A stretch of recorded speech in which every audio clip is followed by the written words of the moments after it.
মানে ঘটনাটা তাড়াতাড়ি খুলে বলেন। শোন, নেহার সাথে আমার 6 মাস রিলেশন ছিল। পরে ওকে আমি নিয়ে আমার এক বন্ধুর বাসায় রুম ডেট করছি। পরে কাজ শেষে ওকে বলছি পড়াশোনাটা ফেটে গেছে। আর এই কথাটা শোনার পরে ও অনেক ভয় পেয়ে গেছিল, কিন্তু আমি জানি পড়াশোনাটা ফেটে যায়নি। বলছি এজন্য যাতে ও সবসময় আমাকে স্মরণ করে চলে। দেখেন ভাই, কাজটা কিন্তু আপনি একবারে ঠিক করেন নাই। মেয়েটা মনে হয় এখনো অনেক আতঙ্কে আছে। ভাই আপনি কিনা আর সেই কথা শুনিয়ে আমাদেরকে মজা নিচ্ছেন। আরে মিরাজ শোন, আজকাল মেয়েদের সাথে এ ধরনের কাজ না করলে মেয়েদের মন থেকে ভালোবাসা পাওয়া যায় না। ভাই আপনি যাই বলেন না কেন, আপনার এই কাজটা করা মোটেও ঠিক হয় নাই। ভাইয়া এই ঘটনায় ছিল, আর আপনার বোনকে একটু চিন্তা করতে না করবেন।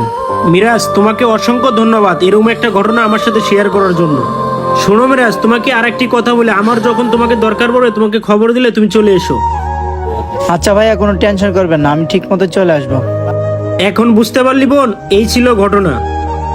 ভাইয়া আমি তো তোমার সব কথাই বুঝলাম, কিন্তু আমি না বিশ্বাস করতে পারতেছি না। আরে বিশ্বাস করতে পারতাছিস না মানে? চল, আমি তো আসি। দেখ বোন, আমি থাকতে এই বিষয়টা নিয়ে তোকে কোনো টেনশন করতে হবে না।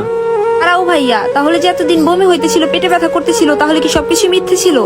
বোন তুই কিছু মনে করিস না, আর ও তোকে ভয় দেখানোর জন্য এটা বলছে, আর এটা তোর মনের ভুল। আরে বোন, তোরে আর একটি কথা বলি, আমরা মানুষ, একটা চিন্তা মাথায় ঢুকলে ওটা নিয়ে আমরা সারাদিন কাটিয়ে দিই। এই যেমন তুই একটু আগে